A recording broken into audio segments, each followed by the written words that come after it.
Austria, we would still keep on a cautious overweight, but still being somewhat in the middle between mature and developed markets, in particular in terms of fund flows. The market benefits, the exposure to the region still helps.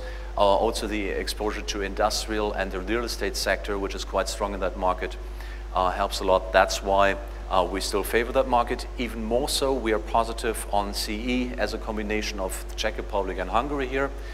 Hungary is the more appealing story in terms of growth, as I said. So a continued recovery here and a good outlook at valuation, which is still okay. The Czech Republic comes in more with a defensive argument. It's more an argument of valuation being attractive, dividend yields being really a nice thing to see, and a stable cash flow base for most of the companies that we see. I would leave Greece aside as a purely speculative thing, which otherwise is an underweight. Poland, as I said, right now is in a difficult political situation with quite some unknowns.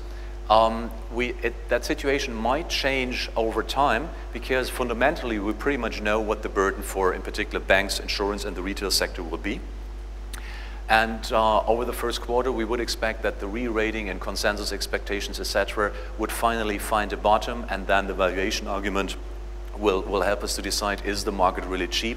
And we will see people stepping into that, because finally Poland is not the next Hungary, because it's simply too big. It can't be ignored in regional allocations.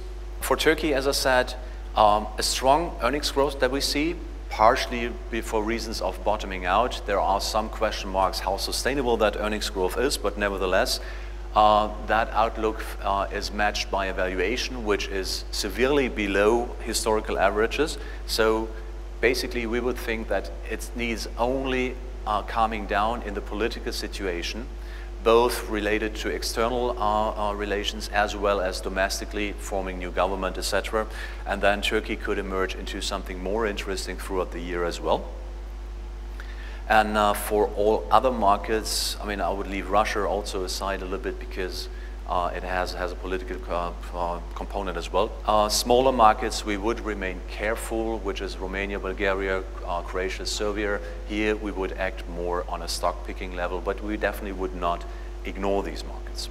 In terms of what sectors we do like, we pretty much like everything that has a cyclical component in it, which is industrials, consumer discretionary, information technology, etc.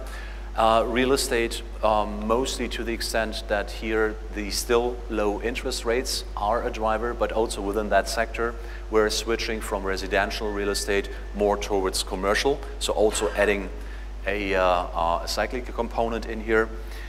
Something that we definitely would avoid for the time being is utilities. Again, you have differences here. In the Czech Republic, ČEZ for the dividend potential, etc., is always worth looking at it. In terms of valuation, you see that actually insurance and banking are much more up in the ranking. Right now, it looks like these sectors are kind of cheap. The only big issue, the big question mark that we have here is actually that we don't know, are they cheap enough given the regulatory uncertainty that we still have, again, in markets mostly like Poland, but also in other markets.